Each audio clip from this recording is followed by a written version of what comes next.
Morning time stories. కొత్త కోడలి కాపురం. సీతారకి రాజుకి వివాహం జరుగుతుంది.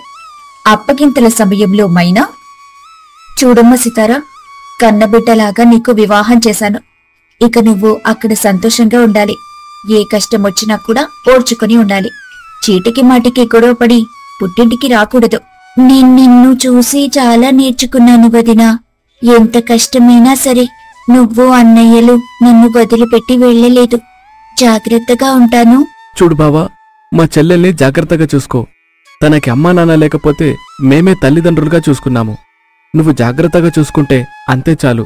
ఆ మాట విని అతను తప్పకుండా కంటతడి పెట్టుకోకుండా చూసుకుంటాను అని చెబుతాడు. ఇక తర్వాత సీతార అక్కడ్నుంచి కొత్త కోడలిగా ఆ ఇంట్లో అడుగు పెడుతుంది. ఏరా, వద్దని చెప్పినా దాన్ని పెళ్లి చేసుకొని తీసుకొచ్చావుగా, ఇంక మేమెందుకు ఇంట్లో ఉండాలి, మేం వెళ్ళిపోతున్నాం అని అంటుంది. అమ్మా, ఎక్కడికెళ్లాల్సిన అవసరం లేదు, ఇక్కడే ఉండండి. ఎందుకు కొత్తగా పెళ్ళైన మమ్మల్ని బాధపెడతారు?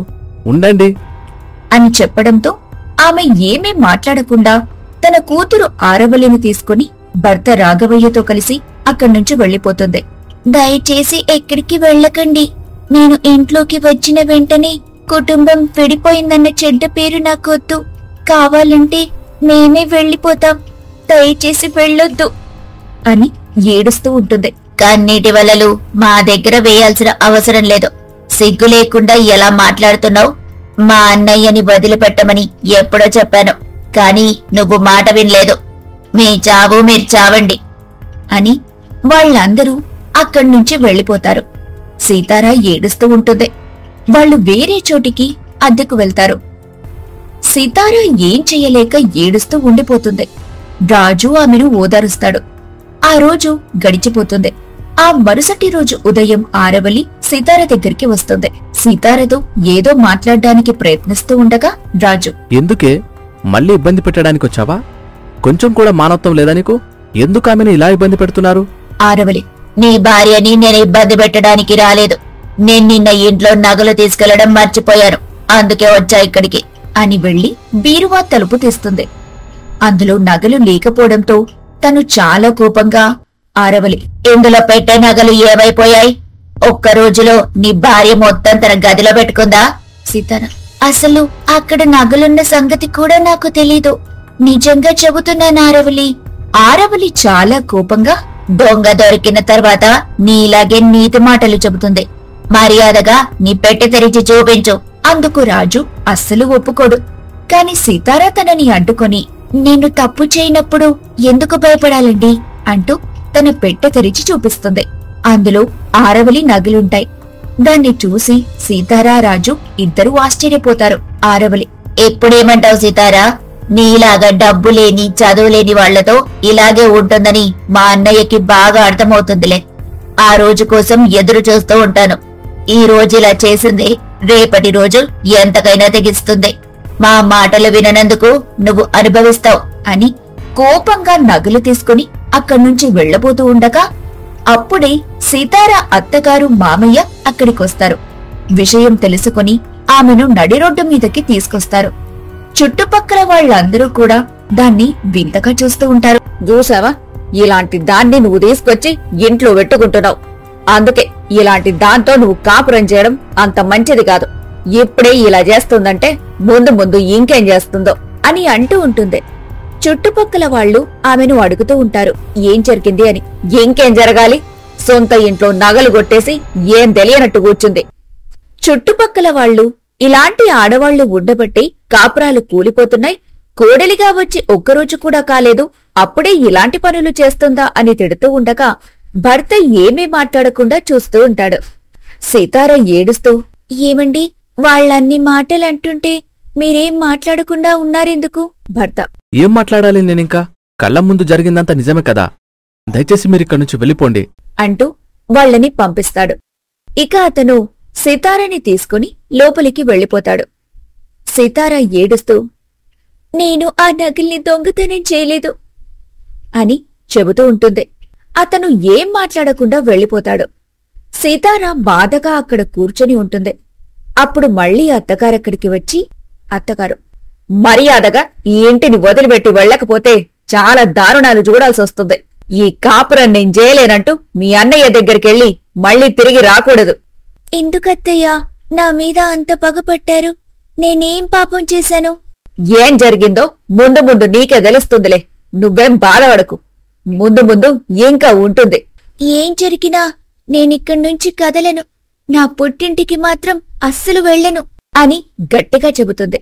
అప్పుడు అత్తగారు అయితే ఇక్కడే చావంటూ అక్కడ్నుంచి వెళ్ళిపోతుంది. చాలా సమయం తర్వాత భర్త భోజనం పెట్టమని వస్తాడు. ఏమండి, ఇంట్లో ఏవీ లేవు. మీ అమ్మగారిందాక వచ్చి అన్నీ తీసుకుని వెళ్ళిపోయారు నాకు బాగా ఆకలిగా ఉంది. సరే, మనమిద్దరం బయటకెళ్దాం పద. అంటూ బయటకు వెళ్తారు. అలా ఇద్దరూ బయట భోజనం చేసి తర్వాత వాళ్లకు కావాల్సిన కూరగాయలు సామాన్లు అన్నీ కూడా తెచ్చుకుంటారు. ఆ రోజు గడిచిపోతుంది. ఆ మరుసటి రోజు ఉదయం భర్త పొలం పనికి వెళ్తానని చెప్పి అలా వెళ్తాడు. సీతార ఇంట్లో పని చేసుకుంటూ ఉంటుంది. ఇంతలో ఒక వ్యక్తక్కడికొచ్చి ఎవరమ్మా ఇంట్లో? ఇంట్లో ఎవరున్నారు అని పిలుస్తాడు. సీతార బయటకొస్తుంది. అతను ఆమెతో మాట్లాడుతూ ఇంట్లో కరెంట్ వైర్ లాగాలని మీ ఆయన పంపించాడమ్మా. ఏసీ పెట్టించాలనుకుంటున్నారంట, అందుకే వచ్చాను. అవునా, సరే లోపలికి రండి అని పిలుస్తుంది. అతను లోపలికి వెళ్లిన వెంటనే ఆరవలి తలుపులు బిగించేస్తుంది.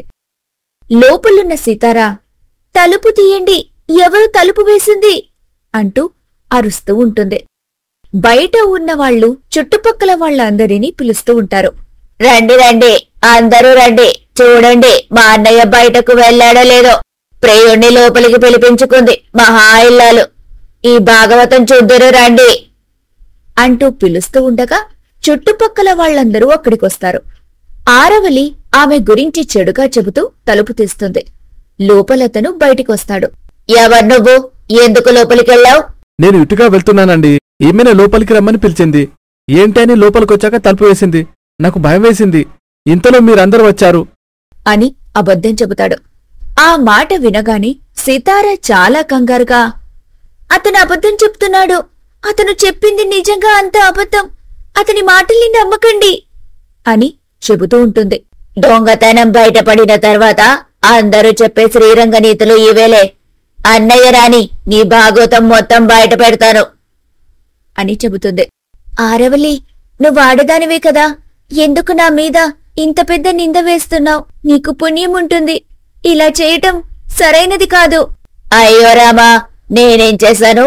నువ్వే అంతా చేశావు. నువ్వు చేసిందంతా అందరూ చూస్తున్నారు అని అంటుంది. సీతార ఏడుస్తూ ఉంటే చుట్టుపక్కల వాళ్లందరూ కూడా సీతార గురించి తప్పుగా మాట్లాడుకుంటూ ఉంటారు.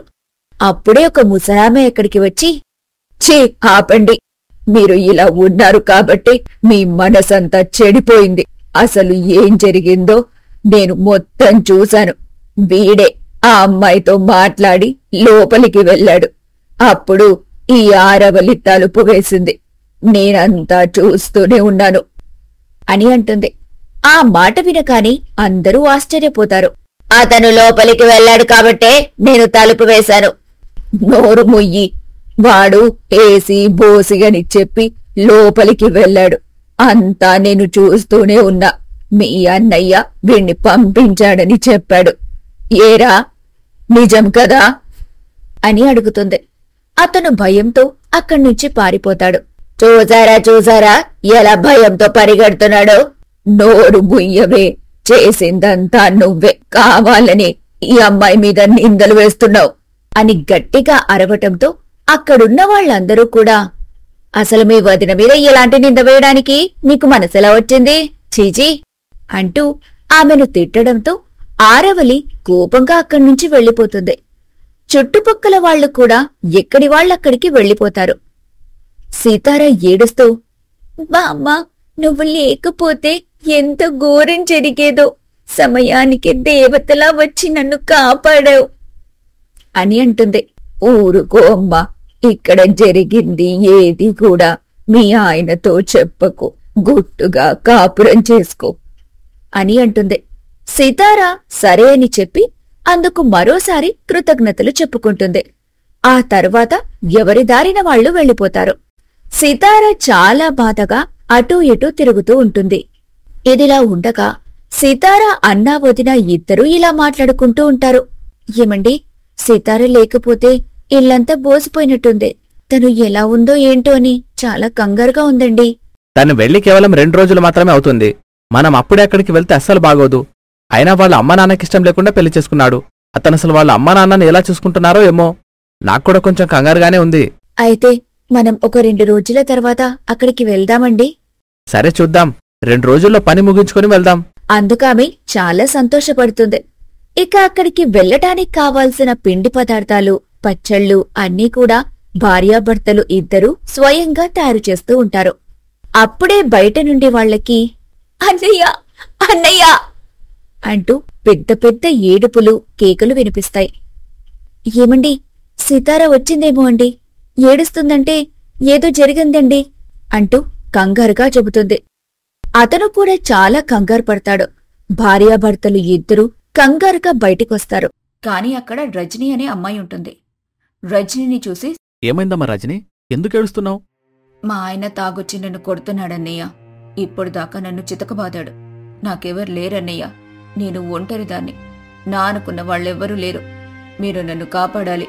ఆ మాట వినగానే అతను చాలా కోపంగా, నువ్వు లోపలికెళ్ళమ్మా, వాడి పని నేను చూసుకుంటాను అని అంటాడు.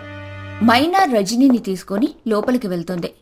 ఇంతలో రజనీ భర్త రాజయ్య అక్కడికొచ్చి అతను కోపంగా, బయటకు రావే మర్యాదగా, నేను చంపేస్తాను ఈరోజు. నాకే ఎదురు సమాధానం చెప్తావా? రే రాజయ్య, ఎందుకురా ఆ పిల్లని కొడుతున్నావంట? కొంచెం కూడా బుద్ధి లేదట్రా నీకు? నువ్వెవడ్రా నాకు చెప్పడానికి? నా పిల్లని బయటకు పంపించు, లేదంటే నేను చాలా పెద్ద పెద్ద మాటలు మాట్లాడాల్సి వస్తుంది అంటూ నీచమైన మాటలు మాట్లాడటం మొదలు పెడతాడు. ఆ మాటలు వింటున్న మైనా చాలా కోపంగా, కొంచెమైనా బుద్ధుందా రాజయ్య? ఆ పిల్ల నా భర్తకేమవుతుంది? వావి వరస లేకుండా మాట్లాడుతున్నావు. తాగితే తల్లికి బిడ్డకు తేడా తెలియకుండా ప్రవర్తిస్తావా నువ్వు అని అతన్ని తిడుతూ ఉంటుంది. ఆ మాటలకు అతను మైనాని కూడా తిడతాడు. దాంతో సీనయ్య కోపంగా అతన్ని కొట్టడం చేస్తాడు. పెద్ద గొడవవటంతో ఆరావళి అక్కడికొస్తుంది. రజనీ అడ్డుకొని, దయచేసి ఆగండి ఆగండి అంటూ తన భర్తను తీసుకుని వెళ్ళిపోతుంది. అతను ఇంట్లోకి వెళ్ళాక మంచంపై పడిపోతాడు. రజనీ ఏడుస్తూ మైనవాళ్ల దగ్గరకొచ్చి, నన్ను క్షమించండన్నయ్య. నా వల్లే ఇంత పెద్ద గొడవ జరిగింది. నేనిక్కడికి రాకుండా ఇంట్లోనే చావాల్సింది. నా వల్ల మీరు మాటలు పడాల్సొచ్చింది. నన్ను క్షమించండి వదినా, అన్నయ్య అంటూ ఏడుస్తూ క్షమాపణలు చెప్పుకుంటూ అక్కడ్నుంచి వెళ్ళిపోతుంది. వాళ్ళు చాలా బాధగా ఇంట్లోకి వెళ్తారు. చూడండి, పాపం తల్లి తండ్రి ఎవరూ లేకపోవడంతో ఆ పిల్లని ఆ రాక్షసుడు ఇలా వేధించుకొని తింటున్నాడు. వాడికి కొంచెం కూడా మనసు లేదు అని అంటూ ఉండగా సీనయ్య తన చెల్లెలు సీతార గురించి ఆలోచిస్తూ ఉంటాడు. దేని గురించి ఆలోచిస్తున్నారు? మీరు దేని గురించి ఆలోచిస్తున్నారో నాకు అర్థమైంది.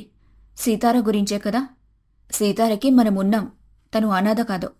తనకి ఏ కష్టం వచ్చినా మనం తోడుగా నిలబడదామండి అని అంటూ ఉండగా ఇంతలో స్వీట్లు మాడిపోయిన వాసన రావటంతో వాళ్లు కంగారుగా అక్కడికి వెళ్లారు. త్వరగా సీట్లు తయారు చెయ్యి, అక్కడికి తీసుకెళ్దాం అని అనుకుంటూ ఇద్దరూ కూడా స్వీట్లు తయారు చేసి వాటిని సర్దుకొని బస్సు ప్రయాణమవుతారు. అక్కడ సీతార అత్తగారు సీతార భర్తతో మాట్లాడుతూ ఉంటుంది. ఎరా, ఎంత పెద్ద నింద వేసినా ఆ ముసలుదొచ్చి మొత్తం చెడగొట్టింది. ఇంత పెద్ద గొడవ గురించి నీ పెళ్ళాన్ని నీకు చెప్పలేదు గదా? చెప్పలేదమ్మా. అయినా మీరేసిన ప్లాన్ ఏమీ సరిగ్గా పనిచేయడం లేదు. ఈసారి ప్లాన్ నేను వేస్తాను. దానిమీద పెద్ద నేరం మోపి దాన్ని ఎలా అయినా పుట్టింటికి పంపించేసేయాలి అని అంటాడు. అందుకు తల్లి, సరే అదేంటో త్వరగా ఆలోచించి చెప్పు అని అనడంతో అతను ఆలోచించి ఒక విషయం చెబుతాడు.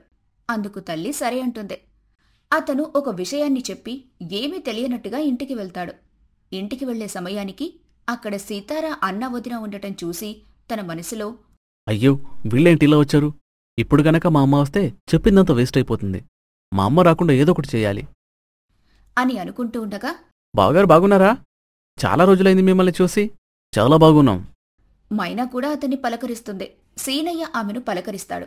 ఆ తర్వాత వాళ్లు చేసిన స్వీట్లిచ్చి, మీకోసమే మీ అన్నయ్య స్వయంగా తయారు చేశాడు. చాలా రుచిగా ఉన్నాయి, తిను సీతారా. నిజమే, మా అన్నయ్య చేస్తే చాలా రుచిగానే ఉంటాయి అని అనడంతో రాజు అవునని అంటాడు. ఇంతలో రాజు తల్లి రావటం గమనించిన అతను, మీ అన్నయ్య వాళ్లకు భోజనం వడ్డించమ్మా, నేనిప్పుడే వస్తాను అని హడావిడిగా బయటికి వెళ్తాడు. తల్లిని పక్కకి పిలిచి, అమ్మా, సితార అన్న వదిన వచ్చారు గాని నువ్వు వెళ్ళు. మనం అనుకున్న ప్లాన్ ఏదైతే ఉందో అది త్వరగా మనం చూద్దాం. అందుకు తల్లి, మాయదారి మంద ఇప్పుడే రావాలా అని చాలా కోపంగా అక్కడ్నుంచి వెళ్ళిపోతుంది. దాన్ని చాటుగా అప్పటికే సీతార గమనిస్తుంది. కాని ఏం మాట్లాడకుండా ఉంటుంది. ఆ తర్వాత వాళ్ల అన్నయ్య వదినకి భోజనం పెడుతుంది. వాళ్లు భోజనం చేస్తూ చేస్తూ ఉంటారు. ఇంతలో రాజు రావటం సీతార రాజు కూడా వడ్డిస్తుంది. అందరూ కలిసి భోజనం చేస్తారు. చాలా సమయం తర్వాత మైనా సీతారతో, ఏంటి సీతార, ఏం సంగతి? నీ భర్త నిన్ను బాగానే చూసుకుంటున్నాడు కదా? ఆ మాట వినగానే తను చాలా సంతోషపడుతూ, నా భర్త నిన్ను చాలా బాగా చూసుకుంటున్నారు వదినా, మీరేం కంగారు పడాల్సిన అవసరం లేదు. మైనా ఇంటి దగ్గర రజనీకి జరిగిన విషయం చెప్పి బాధపడుతుంది. సీతార మాటలు విని తనకు జరిగిన విషయం కూడా చెప్పాలని అనుకుంటుంది. కాని వాళ్ళు ఎక్కడ కంగారు పడతారోనని అసలు చెప్పకుండా ఉంటుంది. కొంత సమయం తర్వాత సీనయ్య, అమ్మా సీతారా, ఇంకా మేం బయలుదేరుతాము. నువ్వెలా ఉన్నావో చూసి వెళ్దామని వచ్చాము. ఎక్కువ రోజులుంటే అంత మంచిది కాదు. 2 రోజులైనా ఉండి వెళ్ళండి అన్నయ్య, రాక రాక వచ్చారు కదా. ఇంతలో రాజక్కడికొచ్చి, ఏంటి బావగారు, అప్పుడే వెళ్ళిపోతానంటున్నారు? వెళ్ళనిస్తామో ఏంటి? ఉండాల్సిందే మీరు అని గట్టిగా అంటాడు. ఇక వాళ్ళు తప్పనిసరి పరిస్థితుల్లో అక్కడే ఉంటారు.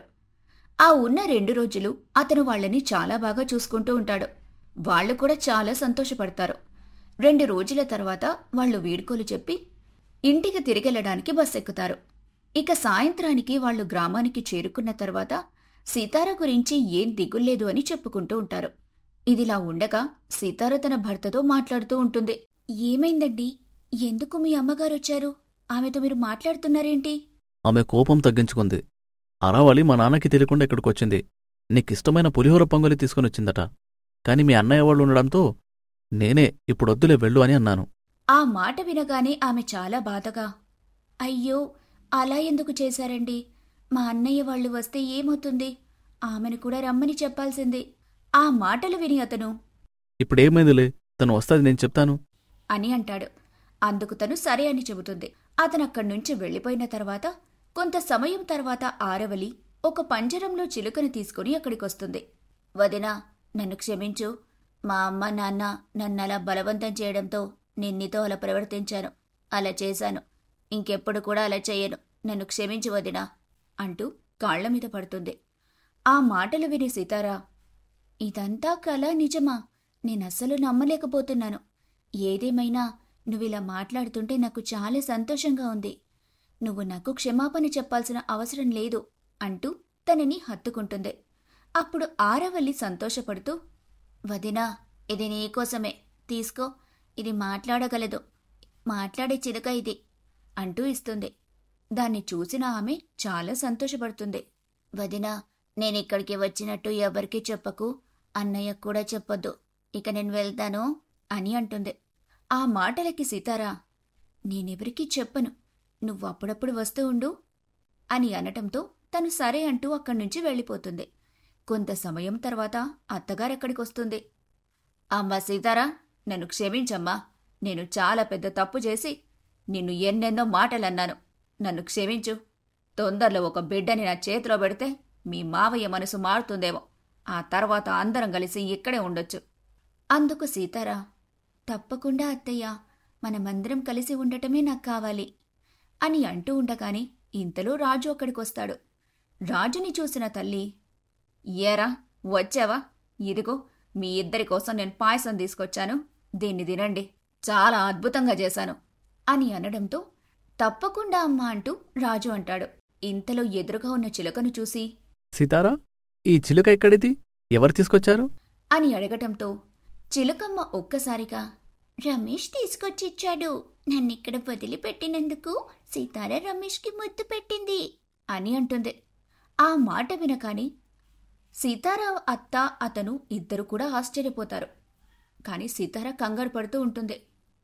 ఏంటి చిలక ఇలా మాట్లాడుతుంది అని అనడంతో అత్తగారు, ఏంటి సీతారా చిలక చెబుతుంది నిజమేనా?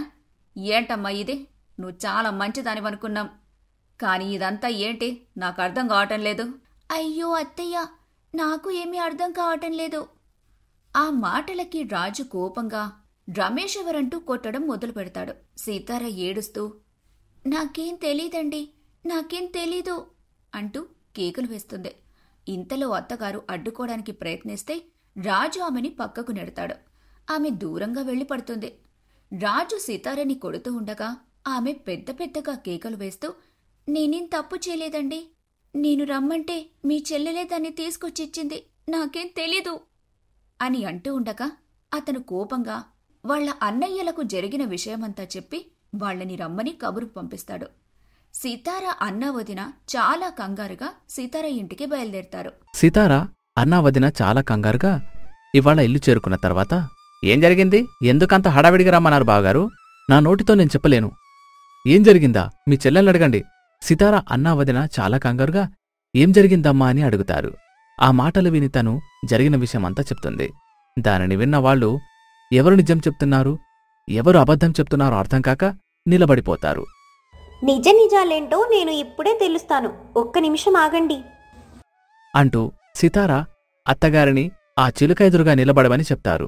ఆమె అక్కడ నిలబడిన తర్వాత, తను సితార, నిన్ను ఎవరిక్కడికి తీసుకొచ్చారు?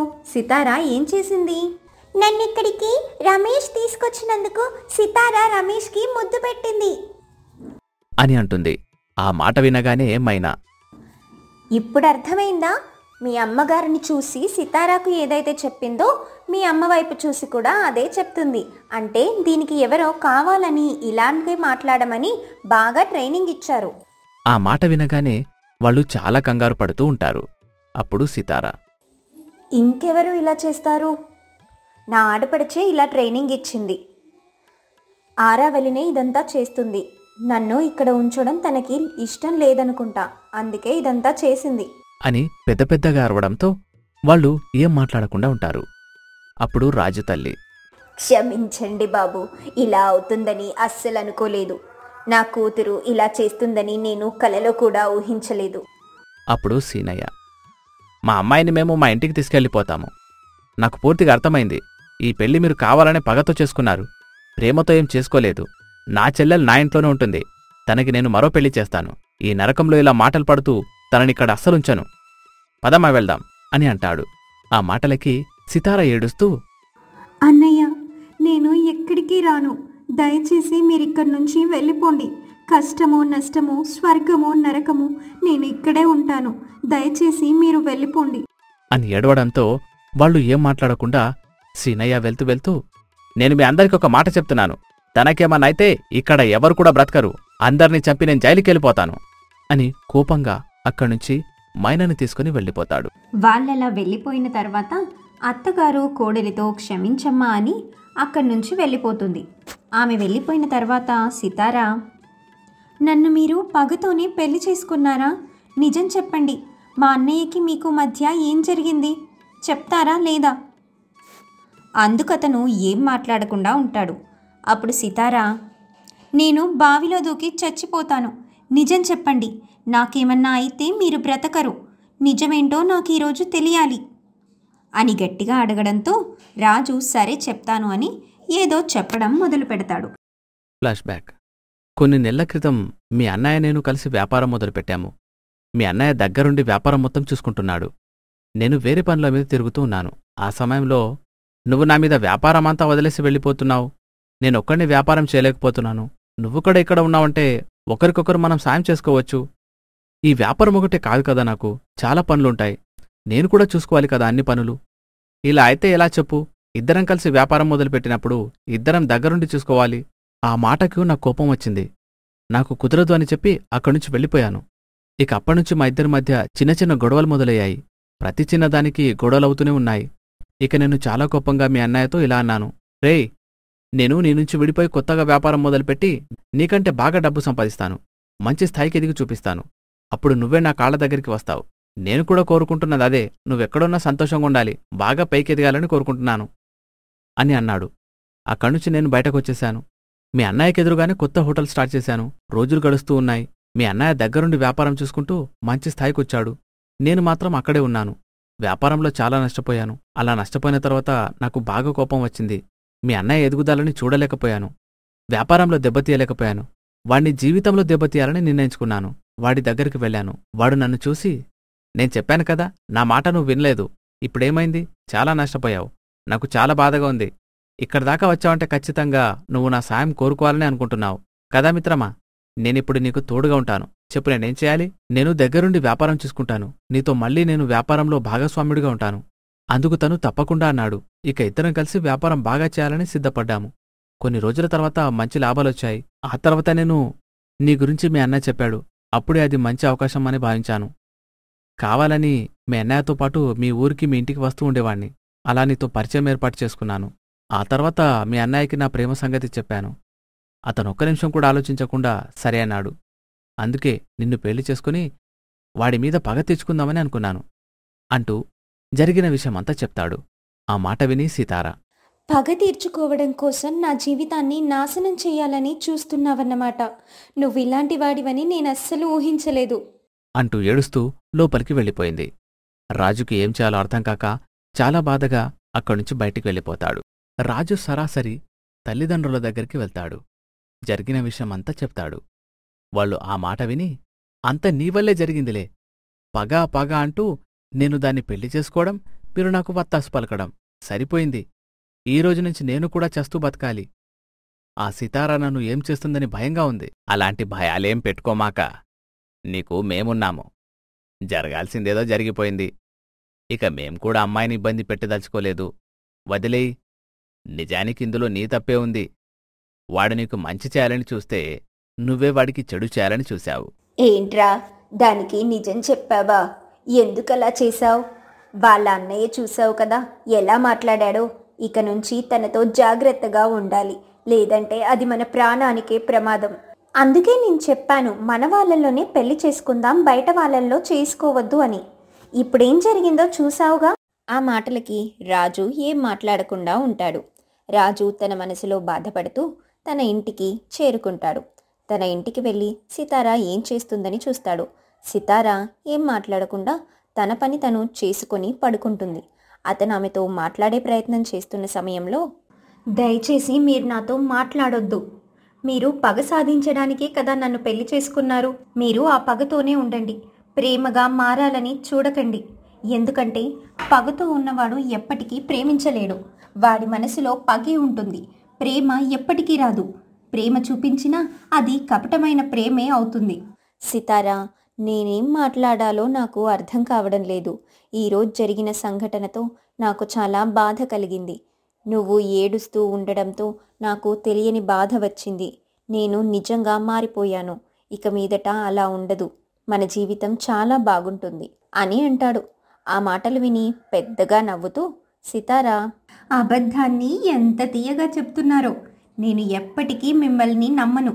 ఒకవేళ మీరు నిజంగా మారితే, అది నా మనసుకు అనిపిస్తే ఖచ్చితంగా నేను కూడా మారి మీతో ప్రేమగా ఉంటాను. అప్పటిదాకా మీరు నాతో మాట్లాడకండి, నేను మీతో మాట్లాడను అని అంటుంది. ఆ మాటలకి అతను చాలా బాధపడుతూ అలా కాదు అంటూ ఏదో చెప్పకపోతూ ఉండగా సితారా పెద్దగా అరిచి వెళ్ళిపోండి అని అంటుంది. అతను ఏం మాట్లాడకుండా బాధగా అక్కడి నుంచి వెళ్ళిపోతాడు. ఆ రోజు రాత్రి సమయం. భర్త రాజు ఇంటికి రాకపోవడంతో సితారాకి చాలా భయం కలుగుతుంది. సితారా ఏం చెయ్యాలో అర్థం కాక ఒక దీపం పట్టుకొని అతన్ని వెతకడం మొదలు పెడుతుంది. ఏవండి, ఎక్కడున్నారు మీరు? ఎక్కడున్నారు అంటూ కేకలు వేస్తూ ఉంటుంది. అతను ఎక్కడా కనిపించకపోవడంతో భయంతో అత్తగారి ఇంటికి వెళ్తుంది. అత్తయ్య, తలుపు తీయండి, నేను సితారాని వచ్చాను అని పిలవడంతో ఆమె బయటకు వస్తుంది. ఏంటమ్మా, ఏమైంది? ఇంత రాత్రి వేళ వచ్చావు? ఏదైనా గొడవ జరిగిందా? అప్పుడు సితారా ఏడుస్తూ, లేదత్తయ్య, ఆయన మధ్యాహ్నం సమయంలో బయటికి వెళ్ళాడు, ఇంతవరకు రాలేదు. నాకు చాలా భయంగా ఉంది. అప్పుడు ఆమె వెంటనే తన భర్తని పిలుస్తుంది. అప్పుడు ఆరావళి కూడా అక్కడికి వస్తుంది. అందరూ కూడా జరిగిన విషయం తెలుసుకుని అతని కోసం వెతకడం మొదలు పెడతారు. ఎంత వెతికినా అతను కనిపించకపోవడంతో వాళ్ళు చాలా కంగారు పడుతూ ఉంటారు. అప్పుడు ఆరావళి, నీ వల్లే మా అన్నయ్య మాకు దూరమయ్యాడు. ఆయన ఎక్కడికి వెళ్ళాడో అర్థం కావడం లేదు. నువ్వు మీ అన్నయ్య కలిసి ఏం చేశారో నిజం చెప్పండి. సితారా ఏడుస్తూ, ఎందుకు ప్రతి చిన్నదానికి నన్నే తప్పు పడుతున్నావు? కొంచెమైనా బుద్ధుండాలి. నా భర్త నన్ను ప్రేమించకపోయినా నేను నా భర్తని ప్రేమిస్తున్నాను. అది ఆలోచించి మాట్లాడు. ఇంతలో అత్తగారు, ఆరావళి, సితారా ఎలాంటిదో నాకు పూర్తిగా తెలుసు. నువ్వూరికే తనని మాటలనొద్దు. ఒక్క రోజులోనే మీరు ఇలా మారిపోయారేంటి? నాకస్సలు అర్థం కావడం లేదు. కొంపతీసి వీళ్ళన్నయ్యని చూసి భయపడుతున్నారా? ఇంతలో తండ్రి మాట్లాడుతూ, నోరు మూసుకొని ఉంటావా? ఇదంతా నీ వల్లే జరిగింది. చిన్నపిల్లవి చిన్నపిల్లలాగా ఉండకుండా లేనిపోని మాటలు చెప్పి మమ్మల్ని రెచ్చగొట్టి, అలాగే మీ అన్నయ్యని రెచ్చగొట్టి ఇంత దూరం తీసుకొచ్చావు అని అంటాడు. ఆమె కూడా తండ్రి అని చూడకుండా గొడవ పడుతూ ఉంటుంది. అదంతా చూసి సితారా కోపంగా, మీలో మీరు తర్వాత గొడవ పడండి. నా భర్త ఎక్కడికి వెళ్ళాడో అది చూడండి. మీకు దండం పెడతాను. దయచేసి గొడవలు ఆపండి అని అంటుంది. వాళ్ళు ఆమెకి సర్ది చెప్పి అతని కోసం వెతకడం మొదలు పెడతారు. తను కూడా అతని కోసం వెతుకుతూ ఉంటుంది. ఎంత వెతికినా రాజు వాళ్ళందరూ చాలా దిగాలుగా కూర్చుంటారు. చూస్తూనే తెల్లవారిపోతుంది. అత్తయ్య, నేను మా అన్నయ్య వాళ్ళ దగ్గరికి వెళ్తాను. వాళ్ళకి జరిగిన విషయం చెప్పి నా భర్తను వెతకమని చెప్తాను. మీరు కూడా నాతో తోడు వస్తారా? అందుకు ఆమె, అందరం కలిసి వెళ్దామమ్మా అని అంటుంది. ఇక అందరూ కలిసి సితారా అన్న వాళ్ళ ఇంటికెళ్తారు. అక్కడికి వెళ్ళగా ఆ ఇంట్లో ఎవరు ఉండరు. తలుపు దగ్గరికేసి ఉంటుంది. చుట్టుపక్కల వాళ్ళు ఎవరు కూడా లేకపోవడంతో వాళ్ళు ఎవరిని అడగలేక అక్కడే ఉంటారు. కాని తలుపు దగ్గరికి వేసి ఉంది అని తలుపు తెరిచి ఇంట్లోకి వెళ్తారు. ఇంట్లోకి వెళ్ళగా రాజు అక్కడ విశ్రాంతి తీసుకుంటూ కనబడతాడు. దాన్ని చూసి అందరూ ఆశ్చర్యపోతారు. రాజు తండ్రి, ఒరే రాజు, ఎక్కడున్నావు నువ్వు?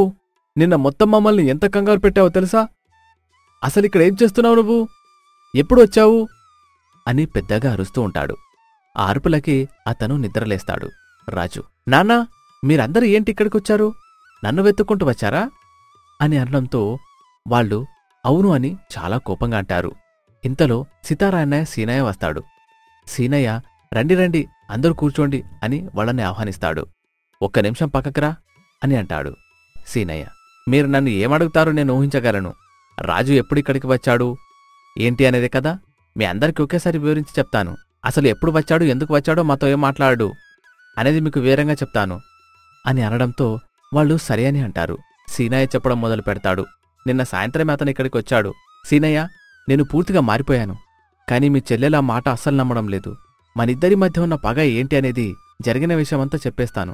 అదేంటో ఆమె కళ్ళల్లో నీళ్లు తిరిగే వెంటనే నా మనసు చలించిపోయింది. తనని అలా చూడలేకపోయాను. ఆ ఒక్క క్షణమే నా మనసు మొత్తం పూర్తిగా మారిపోయింది. నేనిప్పుడు పూర్తిగా మారి తనని దగ్గర తీసుకుందామని నిర్ణయించుకున్నాను. నిజానికి పగతోనని పెళ్లి చేసుకున్నాను, కానిప్పుడు ఆ పగ లేదు అంటూ జరిగిన విషయం చెప్పి చేర్చాడు. సరే, నువ్వేం కంగారు పడద్దు. మనం ఇప్పుడే వెళ్ళి అతనితో మాట్లాడదాం. ఖచ్చితంగా తను అర్థం చేసుకుంటుంది. ఇప్పుడు చీకటి పడింది కదా, రేపు ఉదయాన్నే వెళ్ళొచ్చు. అప్పటి వరకు ఇక్కడే విశ్రాంతి తీసుకోండి. మీకు కావలసిన భోజనం నేను సిద్ధం చేస్తాను అని అనడంతో సరే అని అందరూ భోజనం చేసి విశ్రాంతి తీసుకుంటారు. ఆ రోజే నీ దగ్గరికి వద్దామని అనుకున్నాను అంటూ జరిగిన విషయమంతా సీనయ్య చెప్తాడు. సీనయ్య మాటలు విని సితారా, అన్నయ్య, అతని మీద మీకు నమ్మకం ఉందేమో, కానీ నాకు మాత్రం పూర్తి నమ్మకం అయితే లేదు. నేను కొన్ని రోజులు అతన్ని పూర్తిగా అర్థం చేసుకున్న తర్వాతే నేను అతనితో మాట్లాడతాను. అప్పటి వరకు మేమిద్దరం ఒక్క ఇంట్లో ఉన్న తూర్పు పడమర లాంటి వాళ్ళం. ఇందులో ఎలాంటి మార్పు లేదు అని అంటుంది. ఆ మాటలు విని ఆరావలి, వదినా, ఈ గొడవలన్నిటికీ కారణం నేనే. వెలుగుతున్న నిప్పులో మరికొంత పెట్రోల్ పోసి ఆ మంటను మరింత పెద్దది చేశాను. ఇందులో అన్నయ్య తప్పు కంటే నా తప్పే ఎక్కువగా ఉంది. అన్నయ్య మంచివాడు. దయచేసి అతన్ని పురుగులా చూడొద్దు. ఆరావలి, ఎవరేం చెప్పినా సరే నా నిర్ణయంలో ఎలాంటి మార్పు లేదు. మీరేమీ కంగారు పడొద్దు. కొన్ని రోజుల తర్వాత మీ మంచితనాన్ని అర్థం చేసుకొని ఆమె మీతో కలిసిపోతుంది. మీరు భయపడొద్దు, బాధపడొద్దు. కొన్ని రోజుల్లో అన్నీ సర్దుకుంటాయి అని చెప్పడంతో సరే అని చెప్పి అక్కడి నుంచి వెళ్ళిపోతారు. ఇక ఆ రోజు నుంచి సితారతో పాటు అందరూ కలిసి ఉంటారు. కాని సితార మాత్రం భర్తతో ఎడముఖం పెడముఖంగానే ఉంటుంది. దాన్నంతా చూసి రాజు చాలా బాధగా సితారతో, సితారా, ఎందుకు నన్ను బ్రతికుండగానే చిత్రహింసలు పెడుతున్నావు? నేనేం చేయాలి చెప్పు? నేను మారిపోయినా సరే నువ్వు మాత్రం నా మాట వినడం లేదు. నేనొకటే చెప్తాను, నీకోసం చచ్చిపోతే నువ్వు నాతో మాట్లాడతావా? చనిపోయిన తర్వాత నేనేం మాట్లాడతాను? అప్పుడు మాట్లాడడానికి మీరుండరు కదా అందుకు రాజు అవును కదా అంటూ పరిగెత్తుకుంటూ బయటకు వచ్చి అక్కడున్న బావిలో దూకుతాడు. దాన్ని చూసి సితార కేకలు వేయడం మొదలుపెడుతుంది. అక్కడే ఉన్న తన మామయ్య వెంటనే బావిలోకి దూకి అతన్ని బయటకు తీస్తాడు. కొంత సమయం తర్వాత అతను స్పృహ నుంచి బయటకు వస్తాడు. సితార ఏం మాట్లాడకుండా అలా ఏడుస్తూ ఉంటుంది. అదే విషయం వాళ్ళ అన్నయ్య వాళ్ళకి తెలుస్తుంది. వాళ్ళు కూడా బయలుదేరతారు. సాయంత్రానికి వాళ్ళు అక్కడికి చేరుకుంటారు. సితారా, నువ్వెన్ని రోజులు ఏం చేసినా మేం విన్నాము, కాని ఇక మీదట అవన్నీ కుదరవు. ఇప్పుడు అతని ప్రాణం మీదకొచ్చింది. తనకేదైనా జరిగితే ఆ కుటుంబం పరిస్థితి ఏంటి, నీ పరిస్థితి ఏంటి ఆలోచించావా? నీ మొండిపట్టు ఇకనైనా వదిలిపెట్టాల్సిందే. సితారా, తెలివైన అమ్మాయివి నువ్వే ఇలా చేస్తే ఎలా చెప్పు?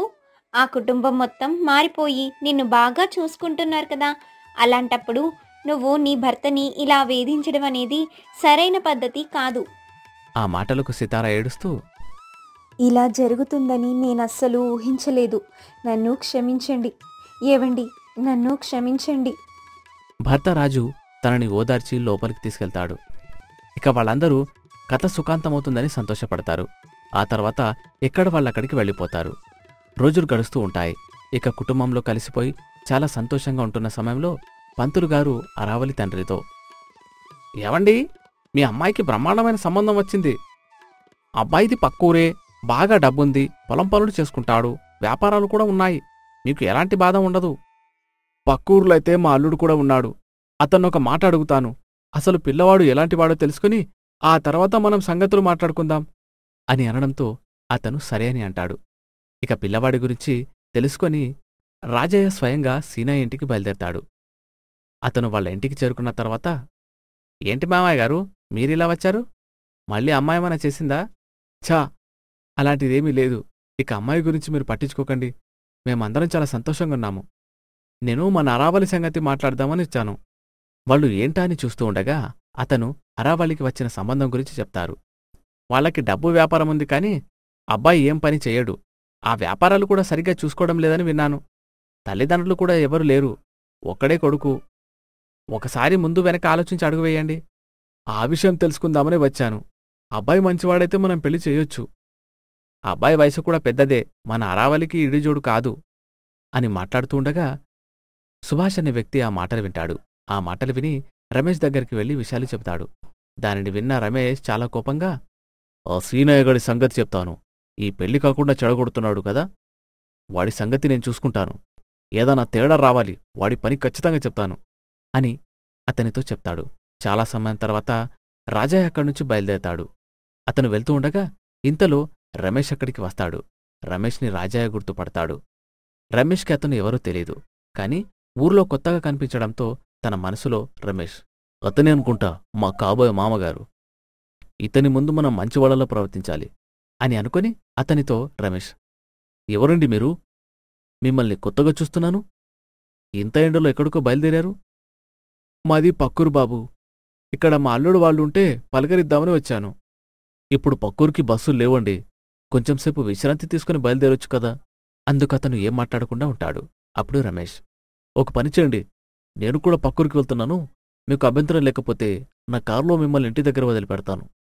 అందుకు రాజయ్య సరే అని అంటాడు. ఇక ఇద్దరు కూడా కారులో బయలుదేరతారు.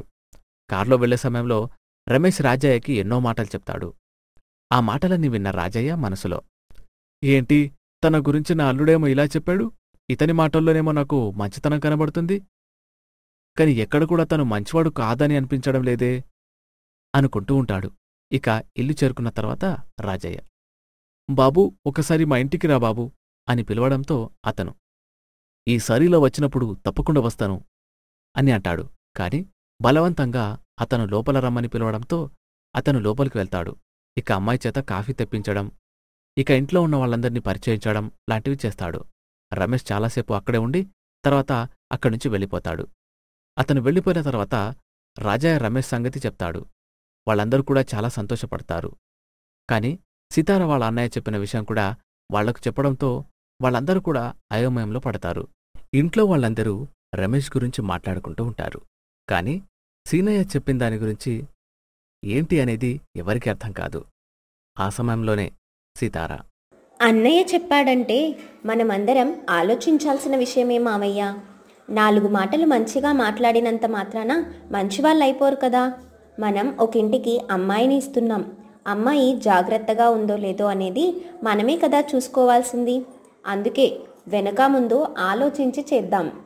ఆ మాట వినగానే అరావలి ఏడుస్తూ, వదినా, నువ్వెంత మంచిదానివి, నా గురించి ఎంత బాగా ఆలోచిస్తున్నావు. నేను నిన్ను చాలా ఇబ్బంది పెట్టాను. అప్పుడు క్షమాపణ చెప్పాను, ఇప్పుడు కూడా క్షమాపణ చెప్తున్నాను అంటూ కంటతడి పెట్టుకుంటుంది.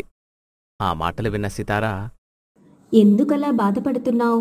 నేను వదినని, అంటే మీ అమ్మ తర్వాత అమ్మ లాంటి దాన్ని.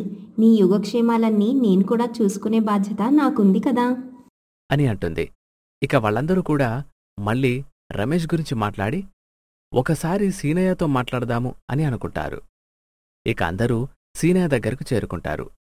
సీనయ్య బల్లగుద్దినట్టు వద్దు, ఈ సంబంధం మంచిది కాదు అని చెప్పడంతో వాళ్ళందరూ సరి అని అంటారు. అలా కొన్ని రోజులు గడిచిన తర్వాత అదే గ్రామం నుంచి రమేష్ అనే సంబంధం మళ్ళీ పొట్టిపంతులు తీసుకొస్తాడు. అదే మాట మాట్లాడుతూ ఉండగా దానికి కూడా సితారా మామయ్య పొట్టిపంతులతో, ఆ ఊరు నుంచి వచ్చిన సంబంధం ఖచ్చితంగా నా అల్లుడితో మాట్లాడిన తర్వాత చేస్తాను అని చెప్పడంతో పొట్టిపంతులు సరే అని అంటాడు. ఇక అదే విషయాన్ని అల్లుడితో మాట్లాడడం కోసం మళ్ళీ ఊరు బయలుదేరతాడు. అతని గురించి మాట్లాడి అతను చాలా మంచివాడు అని తెలుసుకుని తర్వాత ముహూర్తాలు పెట్టుకుందాం అల్లుడు అని చెప్పడంతో అతను సరే అని అంటాడు. అలా రోజులు గడుస్తూ ఉంటాయి.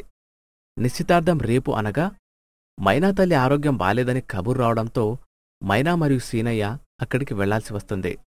ఇక నిశ్చితార్థం జరిగే రోజు వాళ్ళందరూ ఆ ఊరికి వస్తారు. కాని ఆ ఊరిలో సీనయ్య మైనా లేకపోవడంతో పక్కవాళ్ల ద్వారా విషయం తెలుసుకుని చాలా బాధపడతారు. ఈ కార్యక్రమం పూర్తయిన తర్వాత మనం కూడా ఒకసారి వెళ్ళి పలకరించి వద్దాంలే మావయ్య. ముందు ఈ కార్యక్రమం ముగిద్దాం అని అనడంతో తర్వాత రమేష్ వాళ్ళ ఇంటికి వెళ్లి కార్యక్రమాన్ని ముగించుకుంటారు. ఫలానా తారీఖు పెళ్లి అని ముహూర్తం కూడా పెట్టుకుంటారు. ఆ తర్వాత మళ్ళీ తిరిగి ఇంటికి ప్రయాణమయ్యే సమయానికి ఇంటి బయట మైనా సీనయ్య ఇద్దరు కూర్చుంటారు. వాళ్ళని చూసి అందరూ ఆశ్చర్యపోతారు. అన్నయ్య, మీరంతా ఎక్కడున్నారు? నిశ్చితార్థం పూర్తయిపోయింది, మీరు రాలేదన్న బాధే మిగిలిపోయింది. ఎలా ఉంది అత్తయ్య గారికి? ఆమెకు బాగానే ఉంది. ఇటుగాని కదా వెళ్లేది. పలకరించి వెళ్దామని ఇక్కడ మీకోసం ఎదురుచూస్తున్నాం. వచ్చి గంటసేపు అవుతుంది. ఇక వాళ్ళు అయ్యో అంటూ ఇక లోపలికి పదండి అంటూ లోపలికి వెళ్తారు. ఇక ఆ విశేషాల గురించి మాట్లాడుకున్న తర్వాత పెళ్లి గురించి కూడా వాళ్ళు మాట్లాడుకుంటారు. ఇది ఇలా ఉండగా అక్కడ రమేష్ సుబ్బు మాట్లాడుకుంటూ, సుబ్బు, నీ గురించి ఏం చెప్పాడేమో ఆ సీనయ్య, మంచి సంబంధం పోయింది. పోనీలే, ఎవరికి ఏది రాసిపెట్టుంటే అదే జరుగుతుంది. వాడు నా గురించి ఏం తెలియకుండా మాట్లాడితే వాడి పని చెప్దామనుకున్నాను, కాని ఎందుకులే అని వదిలేశాను. పోనీలే, ఎవరికి ఏది రాసిపెట్టుంటే అదే జరుగుతుంది. వాడు నా గురించి ఏం తెలియకుండా మాట్లాడాడు, కాని ఎందుకులే, నుదుటిన ఎలా రాసుంటే అలా జరుగుతుంది కదా అని వాళ్ళనుకుంటారు. ఇదిలా ఉండగా సీనయ్య వాళ్ళు అక్కడ్నుంచి తిరిగి గ్రామానికి చేరుకుంటారు. సరిగ్గా పెళ్లి రోజు రాని వచ్చింది.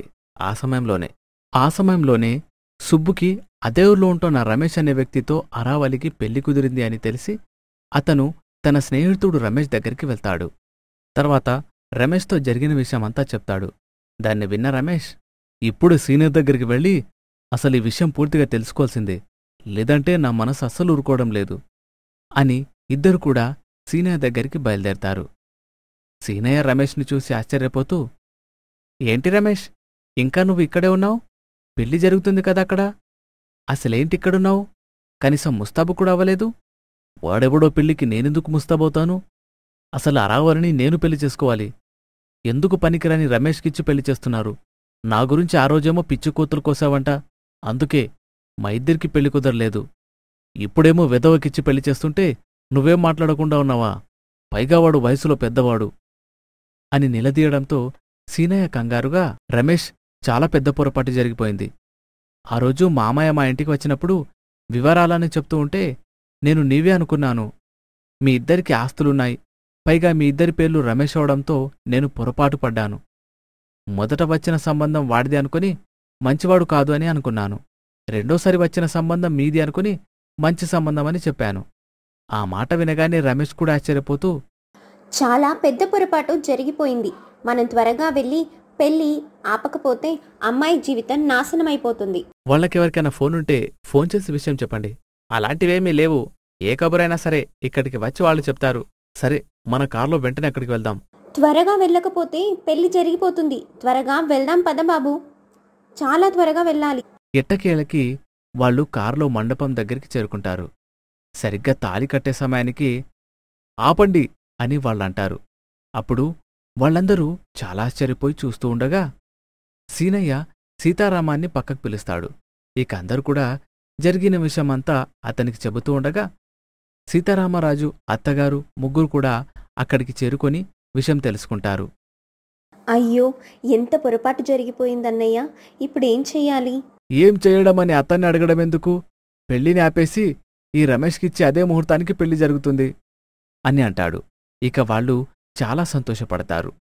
రమేష్ని పెళ్లి బట్టలు వేసుకోమని చెప్పడంతో కొత్త బట్టల్ని అతనికి అందిస్తారు. అతను దాన్ని తీసుకుని లోపలికి వెళ్తాడు. ఇదిలా ఉండగా పెళ్లికొడుకు రమేష్ని పక్కకు పిలిచి మాట్లాడతారప్పుడు. నేను మీ కంటికి చిన్నపిల్లాళ్లా కనపడుతున్నానా? ఇంత దూరం వచ్చిన పెళ్లిని నేనెందుకు ఆపుతాను? అలాంటి పప్పులేమి ఉడకవు. ఈరోజు ఈ పెళ్లి జరగాల్సిందే, లేదంటే నాన్న పెద్ద గొడవ చేస్తాను అంటూ గొడవ పడుతూ ఉంటాడు. ఆ గొడవ చాలా పెద్ద దూరంగా వెళ్తుంది. ఇంతలో ఒక ముసలమ్మ, పెళ్లి కూతురు ఎవరితోనో లేచిపోతుంది అని అనడంతో వాళ్ళందరూ ఆశ్చర్యపోతారు. ఆ మాట విన్న రమేష్, ఏంటి, పెళ్లి కూతురు లేచిపోయిందా? ఇలాంటి దాన్ని నేను పెళ్లి చేసుకోకపోవడమే చాలా మంచిదైంది. నీ పెళ్లి ఆపి మంచి పనిచేశారు. చి, భలే సంబంధం అనుకుంటూ అతను వెళ్ళిపోతాడు. అతను వెళ్ళిపోయిన తర్వాత రాజువాళ్లు చాలా కంగారు పడుతూ ఉంటారు. అసలు ఇది ఎవరితో వెళ్ళిపోయిందో? తనకి పెళ్ళంటే ఇష్టమనే కదా చెప్పింది. ఇంతలో సుబ్బు వచ్చి, మీరేం కంగారు పడకండి, ఆ రమేష్ గొడవ పడుతున్నాడని నా ఫ్రెండ్ రమేష్ మీ అమ్మాయిని తీసుకుని వెళ్ళిపోయాడు. బహుశా వాళ్ళిద్దరూ పెళ్లి చేసుకుని తిరిగి వస్తారనుకుంటా. ఆ మాట వినగానే అందరూ పెద్దగా నవ్వుకుంటారు. కొంత సమయానికి వాళ్ళిద్దరూ పెళ్లి చేసుకుని మండపానికి వస్తారు. దాన్ని చూసి కుటుంబమంతా చాలా సంతోషపడుతుంది. అప్పుడు మళ్ళీ అంగరంగ వైభవంగా పెళ్లి జరగాలని అప్పటికప్పుడు పంతులుగారితో మాట్లాడి ఆ రోజు ఏదైనా ముహూర్తముందో లేదో చూడమని చెప్తారు. మరొక అరగంటలో మంచి ముహూర్తముంది, మళ్ళీ పెళ్లి చేద్దాము, ఈ పెళ్లిని ఎవరూ అడ్డుకోరు అని అనడంతో వాళ్ళందరూ నవ్వుకుంటారు. అదే ముహూర్తానికి వాళ్ళకి మళ్ళీ పెళ్లి జరుగుతుంది. అందరూ సంతోషంగా భోజనాలు చేసి ఇంటికి చేరుకుంటారు. ఇంటికి చేరుకున్న తర్వాత జరిగిపోయిన దాని గురించి మాట్లాడుకుంటూ అందరూ కూడా నవ్వుకుంటూ ఉంటారు. ఆ తర్వాత అప్పగింతల సమయం రానే వస్తుంది. అప్పుడు పిల్లకి అప్పగింతలు చెప్తారు. బాబాయ్, పిన్ని, మీరస్సలు భయపడొద్దు. అబ్బాయి చాలా మంచివాడు, అమ్మాయిని బాగా చూసుకుంటాడు. పైగా మన ఊరే కాబట్టి ఏ ఇబ్బంది ఉన్నా ఆరావళి మనకి చెప్తుంది. నేను చూసుకుంటాను. అసలు మీరు కంగారు పడొద్దు. కొంత సమయం తర్వాత సుబ్బు, రమేష్, మైనా, సీనయ్య నలుగురు కూడా కారులో తిరిగి గ్రామానికి వెళ్ళిపోతారు. ఇకపోతే కోడలిగా ఆరావళి రమేష్ ఇంట్లో అడుగుపెడుతోంది. వాళ్ళ జీవితం సంతోషంగా, సుఖంగా సాగిపోవాలని మనస్ఫూర్తిగా మనం కోరుకుందాం. ఇలాంటి వీడియోల కోసం మన ఛానల్ని సబ్స్క్రైబ్ చేసుకోండి, లైక్ చేయండి, షేర్ చేయండి.